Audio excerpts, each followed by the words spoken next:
E hoje o tema é educação sexual, um dever da escola ou um dever da família? Segundo a pesquisa Datafolha, 54% dos brasileiros aprovam a educação sexual nas escolas. Gente, esse é um assunto que é um tabu realmente, né? Então, assim, se a gente tem disponibilidade de fazer isso dentro da escola, então é mais uma vantagem, né? Eu acho que é isso que é difícil de entender também, né? É preciso que a população entenda que educação sexual não é ensinar sexo nas escolas. E, por outro lado, fica muito claro quão autoritário é tu tentar proibir uma coisa dessas na escola, né? Quão totalitário é tu propor que não se discuta uma coisa que é parte da vida de todo mundo, assim. Boicotar o tema, né? Tentar fazer com que isso suma das escolas é perder a oportunidade de justamente orientar corretamente. É fake news essa frase, pode?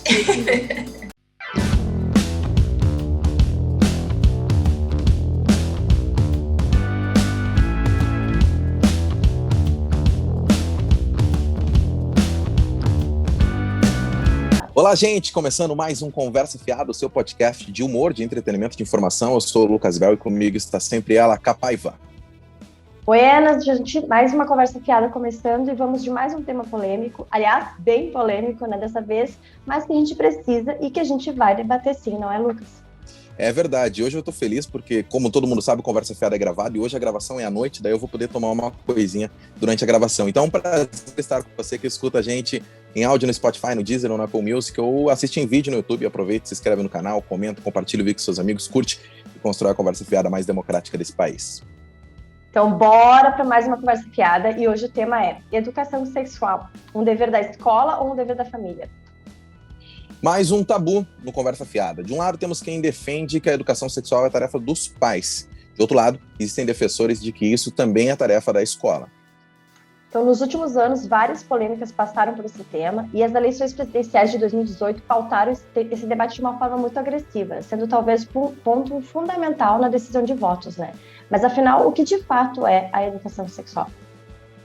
Segundo a pesquisa Datafolha, 54% dos brasileiros aprovam a educação sexual nas escolas. Porém, desde 2017, o governo federal retirou as menções a gênero e sexualidade da Base Nacional Comum Curricular, documento que norteia o que os estudantes de todo o país devem aprender em sala de aula. Então, é um tema bem complexo e, por isso, nós convidamos a mestra e doutoranda em educação, pesquisadora na área de feminismo e educação, Bruna Dalmaso Junqueira, e a professora, alfabetizadora, pedagoga e pós-graduanda em psicopedagogia, atuante no ensino escolar há mais de 10 anos, Rochelle Martins. Rochelle, vou começar contigo, obrigado por topar conversar com a gente, mas afinal, a educação sexual é uma tarefa da família ou da escola e de fato, assim, quem decide isso? Bom, ao meu ver, é uma tarefa de ambos, né? Ao meu ver, falta entendimento da população acerca do tema educação sexual e as funções da escola e dos educadores, né? Acerca do assunto, que acaba gerando um desconforto nas famílias e na sociedade como um todo, né? É preciso que a população entenda que educação sexual não é ensinar sexo nas escolas, e sim orientar crianças e adolescentes a respeito dos cuidados com o seu corpo e com o corpo do outro, né? Então, essas orientações, elas já acontecem na escola, né? Quando o professor lá em sala de aula, ele orienta os seus alunos, né, que não devemos, por exemplo, encostar no corpo do coleguinha sem que ele nos dê permissão e que ninguém deve encostar no nosso corpo sem que a gente permita, isso é já educação sexual, né? Assim como orientar as crianças que, caso elas percebam algum toque que as deixe triste, com medo, que as machuque, ou que as façam pensar que aquilo é algo errado, que elas devem comunicar a um familiar de sua confiança, inclusive a professora, isso é prevenção, né? Prevenção contra pedofilia e contra abusos que, infelizmente, ainda são bem recorrentes, né, na nossa sociedade. Então, a prevenção é a melhor forma de combater essas situações. Inclusive, quando a gente fala lá, orienta os adolescentes sobre as DSTs, métodos contraceptivos, também é prevenção, porque se previne tanto a gravidez precoce, né, nas adolescentes, que pode gerar, inclusive, vários problemas de saúde, assim como a prevenção de doenças sexualmente transmissíveis entre os jovens. Por essa razão, eu considero de suma importância a comunicação entre escola e família, né? quando o professor tem a possibilidade, por exemplo, de realizar uma reunião com os pais, esclarecendo como esses assuntos são abordados na escola, tirando dúvidas, né? Isso deixa as famílias mais seguras, né, e tranquilas, inclusive auxiliando as mesmas a como abordar esses assuntos em casa com os filhos, né? Deste modo, então, esse tema deixa de ser um tabu, né? E, consecutivamente, notícias falsas e sensacionalistas caem por terra, deixando em verdades sobre o que realmente é, de fato, a educação sexual nas escolas. Uhum. Então a gente vai puxar para a Bruna agora, Bruna, que vem também da área da educação, mas que lida mais na parte da pesquisa, né, Bruna? E para ti, a educação sexual é uma tarefa da família ou das escolas? E afinal, quem que decide isso?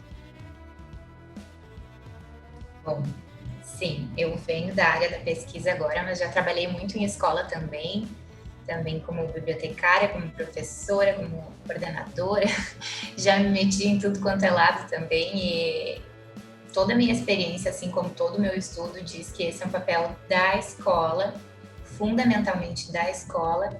Claro que a gente tem uma projeção do mundo ideal em que as famílias também vão cumprir esse papel, mas como a gente sabe que muitas famílias não vão, seja porque isso é um tabu, como a Rochelle fala, seja porque alguma dessas coisas vai contra o que elas acreditam, então a escola tem que cumprir esse papel, né? Para mim, isso é uma responsabilidade do Estado, né? Uma responsabilidade de sociedade, né? De projeto societário que busca igualdade de direitos, que busca, né, o respeito e assim. Então, esse é um tema tão sensível e a gente não pode fechar os olhos para ele, não pode, muito menos proibi-lo, né? Como é muito tentado.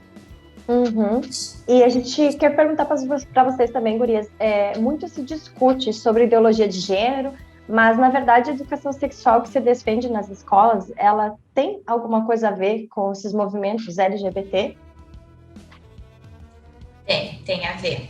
A educação em sexualidade, né, ela vai falar muito disso que a Rochelle trazia, assim, né, sobre o aprender do próprio corpo, sobre os limites entre o meu corpo e o do outro, sobre saúde sexual e reprodutiva, e aí vai avançando de acordo, né, com a faixa etária, com os níveis de ensino dentro da escola, né, da educação básica, mas também tem a ver com as relações de gênero e com a diversidade sexual. Ela tem a ver com isso, e acho que é bem importante a gente falar, assim, que tu fala, né, Carol, de ideologia de gênero, que esse é um termo que tem sido muito mobilizado. Na verdade, é uma falácia, né? A ideologia de gênero, na verdade, é uma construção, é uma narrativa que foi inventada para se combater o avanço desses movimentos, que são os movimentos feministas, os movimentos LGBT, porque isso atacava os ideais, os valores de muitos grupos, né, que se sentiram ameaçados, então construíram essa ideia da ideologia de gênero que deveria ser proibida nas escolas. E uma das coisas mais cruéis que se faz é distorcer, né, a busca pela igualdade desses movimentos e chamá-los de pedófilos, dizer que vai dar mamadeira de piroca na escola, né, que são fake news, que a gente sabe que são mentiras, mas que isso convence, porque isso toca profundamente as pessoas. Que mãe que vai querer mandar seu filho para a escola com pedófilo? Nenhuma mãe, gente. Então isso toca sensivelmente nas pessoas, mas através de mentiras, isso é muito sério, né? Então, tem a ver com isso a educação sexual também, com certeza. Por isso que eu considero bastante importante esse diálogo entre a escola e a família, né? Justamente para desmistificar essas notícias falsas, né? Essas falsas crenças que se criam em cima disso. E quando a gente fala de educação sexual, a gente também fala da superação de tabus, né? E desses preconceitos que geram, né, em torno à orientação sexual em si.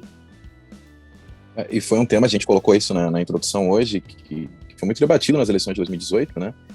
Principalmente porque a gente vê, e esse é um ponto que a gente queria trazer agora, uma forte influência das religiões, principalmente das mais conservadoras, no que diz respeito a essa questão do debate de educação e saúde dentro da sala de aula. Mas de que forma que vocês enxergam que isso influencia, né? Principalmente, e a gente fala, a gente pode depois até dividir esse debate entre as escolas particulares, que na sua maioria são confessionais e religiosas, né? E grande parte católica também, mas com as escolas públicas, depois a gente pode até fazer esse balanço também. Mas de que forma que essas crenças religiosas interferem, de fato, né, na prática da educação sexual nas escolas?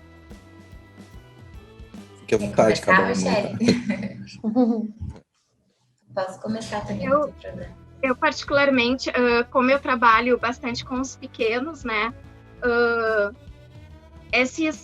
essa vivência com esses tabus religiosos dentro da sala de aula, eles não são tão evidentes, né, porque a forma que eu acabo trabalhando esse tema, ele é um pouco mais suave, né. Eu acho que conforme vai se aumentando ali a idade das crianças, os adolescentes, isso se torna um pouco mais complicadinho, porque o tema acaba se tornando um pouco mais desconfortante, digamos assim, né? Então, mas eu sei que sim, né, que existe toda essa questão de tabu religioso, né, principalmente pela questão conservadora, né, em relação à sexualidade em si, né? Então, esse conservadorismo acaba atrapalhando o que realmente é a educação sexual nas escolas, justamente por ser visto como um ensino de sexo, né, entre as crianças, como se a escola fosse antecipar essa vida sexual dos jovens, né? E esse conservadorismo quer que aconteça um pouco mais tarde, digamos assim. Então, é uma visão um pouco errônea do que realmente acontece. Tem, inclusive, a campanha da ministra, né, Gurias, que é da Damares Escolhi Esperar. Então, ela pegou uma campanha que é de cunho religioso e está querendo aplicar, né, enfim, aplicar como forma de lei, como forma de campanha de prevenção, né? Não sei o que tu acha. Sim, era justamente isso que eu ia falar. Eu ia falar da proposta de abstinência como política educacional, né? Assim, é o oposto do que a gente está entendendo, não só porque é um achismo, né, mas porque existe pesquisa sobre isso e existe comprovação de como a abstinência não é efetiva.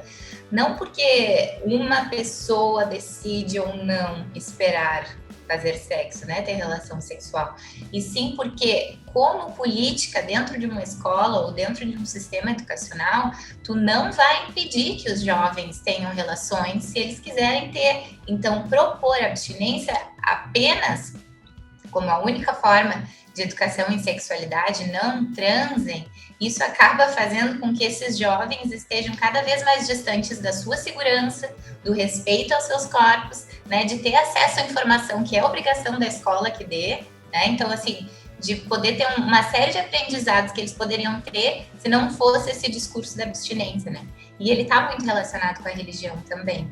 Mas aí o que é importante a gente distinguir é que a educação em sexualidade que é proposta jamais vai te dizer que a tua religião está errada, né? A gente não quer aqui fazer um preconceito com religião A ou B, com isso que tu tá trazendo aqui, que lá na tua casa dizem que é bom ou ruim. O problema é quando a gente sai do âmbito do eu acho que é bom para mim e tenta passar isso para os demais como se isso fosse o bom para todo mundo. Ou vai além e não somente acha que é ruim, como propaga preconceito, propaga ódio, né? Que é isso que a gente vê se reproduzir muito através de discursos também religiosos, não só, né? Porque a gente não está aqui levantando uma bandeira contra a religião. Isso não é da alçada de ninguém da educação, né? De forma nenhuma, mas também através desses discursos que acabam meio associados, né? Que é o caso do nosso governo, como tu bem falava, Carolina. Uhum. Um dos temas que perpassa esse debate, eu acho que é muito a questão do não entendimento da pauta, né? Eu acho que alguns movimentos, principalmente na política, quando faz esse discurso de que não se deve debater porque não entende, eu acho que é um pouco dessa reflexão que a Bruna fez, de que eles vão ensinar meu filho a fazer sexo na escola, ensinar a minha filha a fazer sexo, quando na verdade não tem uma coisa nada a ver com a outra, né? Nada a ver com isso. Inclusive, assim, às vezes surpreende, né, que desde 96, quando saiu a LDB, né, Lei de Diretrizes e Bases, já existia lá, assim, a busca por uma escola pluralista, que apoie e respeite a diversidade. Aí depois, quando saiu os PCNs, em 97, já se falava em orientação sexual. E aí é uma coisa até que tem uma distinção, né, porque hoje a gente fala em orientação sexual falando do desejo afetivo e sexual por pessoas de outros sexos ou do mesmo sexo, mas lá se falava em orientar sobre sexualidade. Em 97 a gente já tinha isso, né? como política educacional. E agora isso está voltando numa onda bem conservadora. Não, vamos tirar esse assunto da escola. O que para mim, na verdade, é uma ironia, porque não se tira, né? Tu pode parar de falar, mas assim, os jovens estão levando isso para dentro, né, da escola, né? Faz diferença na prática tirar do currículo, faz muita diferença, né? Porque tá pagando essa obrigatoriedade de se falar, e aí fica a cargo de quem quer falar sobre isso é muito sério. Mas isso não quer dizer que os jovens não vão estar atentos para esse assunto, né? Perder a oportunidade, né? A oportunidade de abordar um assunto que é tão importante, porque quando a gente fala de educação sexual, a gente fala da saúde desses jovens, né? E dessas crianças. Então, boicotar o tema, né? Tentar fazer com que isso suma das escolas e do debate dentro da sala de aula, é perder a oportunidade de justamente orientar corretamente acerca do respeito à diversidade, o respeito à saúde, aos cuidados com o seu corpo, com o corpo do outro. Que se fez, né, Rochelle, tem uma coisa acontecendo no Brasil, assim, que é muito grave e triste também, mas hoje eles pegam alguns problemas da geração jovem que existe hoje e culpam isso no modelo de educação que o Brasil seguiu nos últimos anos, né? Então a gente vive muito isso, né? Por isso que se tem uma política tão forte até se tirar a sociologia da sala de aula, porque eles criaram essa cultura de que hoje as pessoas assumem a sua sexualidade por causa do método Paulo Freire de ensino, sabe? Eles criam umas noias na cabeça lá que melhor a gente ficar quieto, né? Segue aí, Carol. Não, e assim, uma coisa também que eu queria acrescentar e ver se as meninas concordam, elas que têm essa vivência em sala de aula, assim, mais profunda, essa questão de trazer a informação, de certa forma, é uma forma de proteger também, né? Quando ensinar ali para saber como se proteger, né? E eu pergunto para vocês, se vocês já viram casos de crianças que sofreram algum tipo de abuso ou tiveram algum problema relacionado a esse tema que a gente vem abordando e que na escola elas se abriram para os professores. Eu, sim. Não diretamente como professora, mas eu trabalhava com aquela turma. E, enfim, tinha uma criança que não se abriu sobre isso, porque era uma criança pequena, né? Mas as professoras, atentas e conhecendo a história daquela criança e o comportamento dela, perceberam que havia algo diferente. Então, puderam endereçar aquilo, né? Então, assim, foi fundamental não só a criança estar na escola, né? Mas estar com uma equipe docente atenta para esses sinais, conhecendo aquela criança e consciente sobre esse assunto. Então, que sabia os caminhos para onde ir, né? Então, isso faz muita diferença, assim. Eu nunca passei por essa situação em sala de aula, né? Mas eu vejo muito isso, quanto orientar as crianças é importante, né? Porque no momento que tu orienta a criança a perder os medos, né, digamos, nessa relação ao abuso, né, a criança consegue ter uma confiança com o professor, de modo a conseguir se abrir e falar o que está acontecendo, né? Porque às vezes, dependendo da idade da criança, por exemplo, na educação infantil, a criança às vezes nem entende o que está acontecendo com ela, né? Que é o que torna, para mim, a situação um pouco mais problemática, um pouco não muito, né, problemática, porque a criança às vezes não entende, né? Às vezes, em situações, isso a gente sabe que acontece, né, no mundo, em situações que às vezes a criança entende aquilo até como um carinho, né, como uma atenção, e não sabe que aquilo é algo ruim, né, algo que faz mal para ela.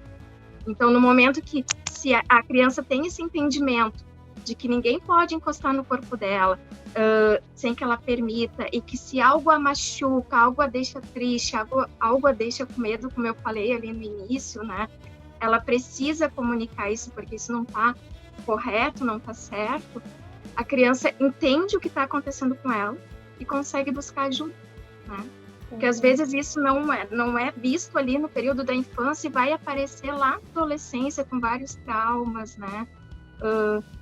Atitudes às vezes muito inapropriadas, enfim, bloqueios, inclusive de aprendizagem, né, dentro da escola.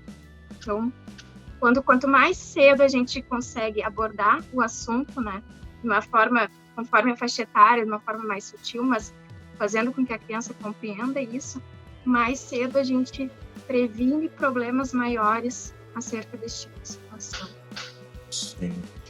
Eu acho que uma coisa, assim, que se deixa passar e que não se deveria deixar passar é o fato de que, ao abordar esses assuntos tão delicados, através da pedagogia, as famílias, na verdade, estão ganhando um favor das escolas para tratar de assuntos que são tabus, que as famílias não são treinadas para tratar. Então, assim, a escola, ela age como, assim, formação da cidadania, como se localizar dentro da sociedade. Isso deve ser parte da escola, né? Então, assim, por que atacar algo que pode estar ajudando os seus filhos, as suas filhas, sendo que tu não conseguiria abordar de uma forma, né, talvez sem ficar constrangido, enfim, gente, esse é um assunto que é um tabu realmente, né? Então, assim, se a gente tem disponibilidade de fazer isso dentro da escola, então é mais uma vantagem, né? Eu acho que é isso que é difícil de entender também, né? Exatamente. É que não é porque a escola vai ensinar isso que a casa e a família não vá fazer isso também, né? Eles acham que tem que parar um para apenas ter o outro, né? Essa é a verdade. Gente, seguinte, editor querido, troca a trilha, que chegou o momento que nós vamos debater e analisar o que a internet está falando sobre o assunto. Então, como a gente já falou ali no início, nas redes, o debate sobre a educação sexual ganhou tons que ultrapassavam a polêmica e caminharam ao lado de discursos de ódio, intolerância religiosa e ideologias políticas. Isso porque todo o discurso foi resumido a certo e errado, esquerda e direita, bem e mal. Bom, como quase tudo no nosso país, né? E muitas das polêmicas que surgiram envolviam discursos da ministra da Mulher, Família e Direitos Humanos, Damares Alves, né? Teve discursos sobre as cores das roupas para os meninos e para as meninas, sobre livros infantis que abordariam sexualidade de uma forma considerada explícita, campanhas de abstinência como forma de prevenção de doenças e até relatos de abuso sofrido por parte da ministra. Então, outro que já se pronunciou sobre o assunto é o presidente Bolsonaro, como a gente já sabe, e uma de suas frases sobre o tema que repercutiu nas redes dizia o seguinte: quem ensina sexo para a criança é o papai e a mamãe. Escola é lugar de aprender física, matemática, química. Fazer com que no futuro tenhamos um bom empregado, um bom patrão e um bom liberal. Bom, o que vocês acham dessas polêmicas, né? Menino usa azul, menina usa rosa. Quem ensina sobre o sexo de fato é o pai e a mãe. Livros não podem abordar de forma alguma sexualidade, né? A abstinência é a alternativa, a gente já falou um pouquinho sobre isso. Meninas, fiquem à vontade. Pode xingar também agora aqui. Esse é um quadro que a gente deixa xingar, tá? Fiquem tranquilos. Como começar esta valsa? Gente, esses discursos é o que eu falava, assim, né? Sobre distorcer toda essa luta, porque vem muita luta envolvida nisso, né? E é a luta pelo direito de existir de muita gente, né? Quando a gente está falando sobre diversidade, quando a gente está falando sobre respeito, sobre inclusão, a gente está falando sobre o direito de existir de muita gente que está sendo ameaçada, né? Então, a gente está falando de homossexuais, a gente está falando de pessoas negras. Hoje, ainda em 2021, estamos falando sobre essas pessoas que têm que se defender para estarem vivas neste país. Então, assim, isso é muito sério. E parece estranho que a gente diga que os meninos azul e meninas rosa seja uma coisa conectada com isso que eu estou dizendo para vocês, que para mim é o cenário da desgraça. Mas é completamente conectado, porque a gente começa aprendendo desde antes de nascer, a gente já é taxado de um jeito ou de outro, né? Muitas pessoas já começam a formar um enxoval azulzinho quando vem um menino, já começam a formar um enxoval rosinha quando vem uma menina, e isso vai crescendo, né? Vai atribuindo comportamentos específicos para meninas e para meninos, vai dizendo que menina é chorona, menino não chora. Aí mais pra frente as mulheres têm um temperamento diferente porque tem de TPM ou não tem. E os homens vão sendo construídos com uma ideia de superioridade e ao mesmo tempo de que não tem acesso à sua sensibilidade, né? Então, assim, isso é prejudicial para todo mundo. E aí, esse tipo de discurso que a gente escuta, ou da Damares, ou do presidente Bolsonaro, eles reforçam esses estereótipos, mas eles vão além do que isso, eles atiçam o ódio, né? Então, assim, atiçam a violência, que é o que a gente vê por aí, assim. Então, na minha concepção, escola tem que lutar contra isso. Na minha concepção, se a escola não for pluralista, como a gente falava lá da LDB em 96, ela não está atendendo todo mundo. Quem é que está ficando de fora, né? Vou fazer um ganchinho aqui. Ontem nós gravamos um episódio que vai ao ar na semana seguinte desse, que eu já vou dar o spoiler aí, quem estiver ligado já vai saber. A gente vai falar sobre machismo e tudo muito conectado, né? Essa história que se cria essa frase de ideologia de gênero e bota todo o movimento que é importante por água abaixo e, de certa forma, tudo calcado também no machismo, né, Cris? Eu acho engraçado como em pleno 2021 a gente ainda tenha, né, essa discussão da questão das cores das crianças, né, que a menina deve usar tudo rosa, o menino deve usar tudo azul. E às vezes as crianças realmente chegam na sala de aula, muitas vezes não querem nem usar a cor no seu desenho, porque acham que se ela usar aquela cor, ela vai estar sendo... Por exemplo, os meninos têm isso muito mais forte, né? Se tu usar o rosa para pintar alguma coisa no desenho, ele vai estar sendo menina, digamos assim, né? E aí, em sala de aula, eu como professora, né, dos anos iniciais, faz todo um trabalho de desmistificar essa relação com as cores, porque, na verdade, isso não existe, né? Não existe essa classificação. Isso daí é uma coisa que a sociedade coloca, né? Não existe uma determinação que quem usa rosa deve ser menina e quem usa azul deve ser menino. E aí, isso é educação sexual, né? Quando a gente diz que as cores existem todas elas e que todos podem usar livremente todas as cores que quiserem e que isso não vai prejudicar a identidade deles, quem eles são, né? E, inclusive, com os brinquedos, né? Isso aí a gente vê muito também que existe ainda um tabu bem grande em relação a isso, dos meninos brincarem com boneca, por exemplo, né? Então, brinquedo é brinquedo de criança é brinquedo de criança, né? Então, as crianças também podem brincar com todos os brinquedos que queiram brincar, né? Então, isso, como professora de pequenos, eu vejo muito em sala de aula ainda essas questões, apesar de nós já estarmos no ano de 2021, né? Isso ainda é bastante presente. Sim, é uma mas onda muito forte, né? É muito Pois forte. Era justamente isso que eu ia perguntar, assim, porque até pra gente falar um pouco de futuro e de esperança e de mudança. Vocês não acreditam que essa geração que tá vindo agora, essa galera que tá na escola básica ali, eles já têm uma mentalidade um pouco diferente, principalmente na adolescência, do que, por exemplo, a geração dos pais deles ou dos avós deles? Vocês não enxergam isso, assim, dentro da escola, dentro dos parâmetros da educação?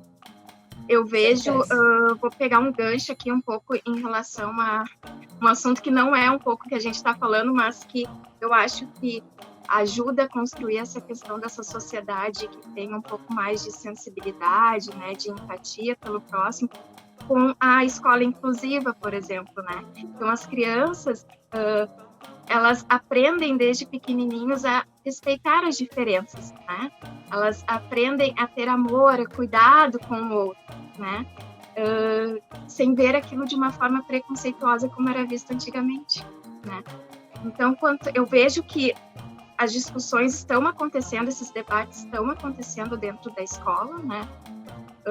Com os pequenos de uma forma bem sutil, mas isso vai contribuindo, sim, para que uma sociedade melhore. Eu acredito que essas novas gerações, elas tenham muito mais consciência, né, e sensibilidade com o outro do que as gerações anteriores.